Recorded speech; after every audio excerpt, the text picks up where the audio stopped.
গতকাল পুলিশের উপরে বিলোনিয়াতে একটা অনুষ্ঠানে সেখানে যে ধরনের উচ্ছৃঙ্খলতা হচ্ছিল, এটা থামাতে গিয়ে যে ধরনের আক্রমণ হলো,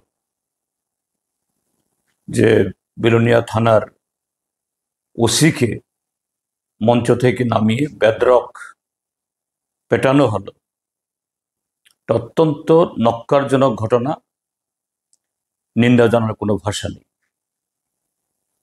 কিন্তু দেখতে হবে কেন এই ঘটনাগুলো, যে এই রাজ্যের এক শ্রেণীর মানুষ, এবং অবশ্যই এক শ্রেণীর মানুষ যারা, তারা যেমন তেমন বা যে কোনো সাধারণ নাগরিক নন, তাদের ৯৯% হলো শাসক দল আশ্রিত তথাকথিত তাদের দেবতুল্য কার্যকর্তারা।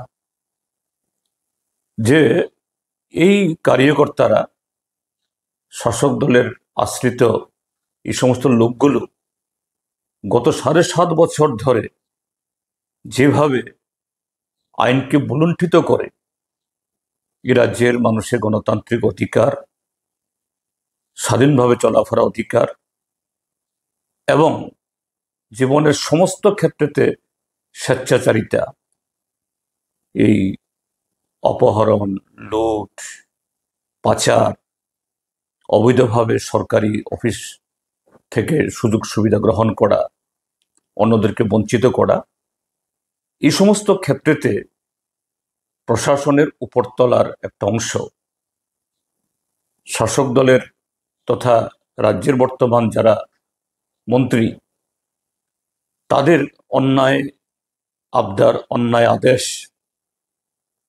এগুলাকে রক্ষা করতে গিয়ে যেভাবে তাদের দায়িত্ব তারা এই প্রতিপালন করেননি যথাযথভাবে, নিজেদের ঊর্ধ্বের প্রতি সম্মান দেখাননি, নিজেদের যে শপথ একজন আধিকারিক হিসাবে,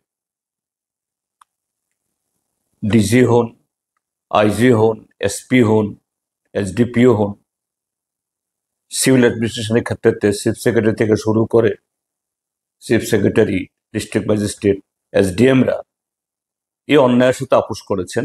আজকে সাধারণ মানুষ শুধু ভুগছেন না, আজকে তারা নিজেরাও ভুগছেন। এই হলো তার পরিণতি। যাই হোক, যে ঘটনা ঘটেছে গতকাল, এটা অত্যন্ত নিন্দনীয়, নিন্দার কোনো ভাষা নেই। আমি বলবো পুলিশকে কঠোরভাবে এই অপরাধকে মোকাবেলা করার জন্য, এবং গত ৭.৫ বছর ধরে যে দুর্বলতা দেখিয়েছে ত্রিপুরাজ্যের সাধারণ এবং আরক্ষা প্রশাসন, একদিনে এটা সেই ঋত গৌরব পুনরুদ্ধার হবে না, কিন্তু ঐক্যবদ্ধভাবে সাহস ভরে রুখে দাঁড়ান। বিরোধী দল হিসাবে না, আমরা সচেতন নাগরিক হিসাবে, দেশপ্রেমিক নাগরিক হিসাবে,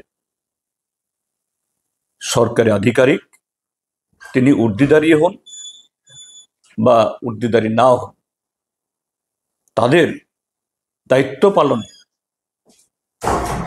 তারা যদি কোথাও বাধাপ্রাপ্ত হন, বা তাদের প্রতি সমস্ত ধরনের নৈতিক সমর্থন আমাদের থাকবে।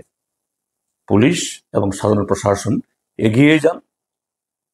সেখানে আমরা যারা বিরোধী দল আছি, আমাদের অতিরিক্ত যে আমাদের যে ন্যাচারাল যে জাস্টিস বা ন্যাচারাল যে আমাদের রাইট, তার বাইরে তাদের কাছে আমাদের কোনো দাবি নেই। প্রশাসনের মতো চলো, এই হবে আমাদের বক্তব্য। এবং এই ঘটনায় আমি আবারও বলছি, নক্কারজনক, অত্যন্ত নিন্দনীয়। এর ভিত হোক সমস্ত অপরাধীদের ধরে দৃষ্টান্তমূলক শাস্তি ব্যবস্থা হোক, যাতে আর কেউ এইভাবে আইন হাতে তুলে নিজেদের জাহির করা সে সাহসটা দেখাতে পারে।